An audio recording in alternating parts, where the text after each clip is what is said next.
Pansamantala munang nilagyan ng kawayan at sandbags ang nasirang dike sa Tinajeros, Malabon na nasira dahil sa nagdaang bagyong Karina na sinundan ng bagyong Enteng. Dahil dito mapipigilan na umano ang muling pagbaha sa residential area malapit sa Tulyahan River. Narito ang ulat ni Edwin Duque. Napigilan ang posibleng muling pagkalunod ng mga residente at mga kahayupan sa gilid nitong Tulyahan River sa Tinajeros, Malabon dahil mabilis na nalagyan ng kawayan at sandbag ang nasirang dike dito sa Espiritu Strait sa Tinajeros, Malabon. Nasira ang Riverwalk dito lamang nakarang bagyong Karina at sinundan pa ng malakas na ulan ni bagyong Enteng.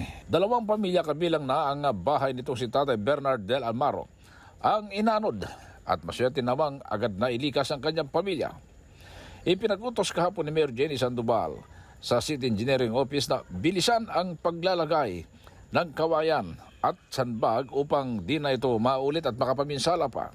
Sa ginawang pagpupulong ngayong araw ni Mayor Jenny Sandoval sa pamunuan ng DPWH para sa mas matibay na pagsasaayos na nasirang river wall ay tiniyak naman ang pamunuan ng DPWH na agad nila itong tugunan dahil inaantay na lamang nila ang budget na inilaan ng ahensya para dito.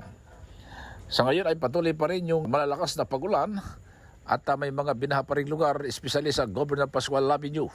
Dahil nga sa lakas na pagulan itong magdamag at patuloy pa rin inuulan itong bahagi ng Malabon. Para sa MBC TV Network News, Edwin Duque, una sa Pilipinas, una sa Pilipino.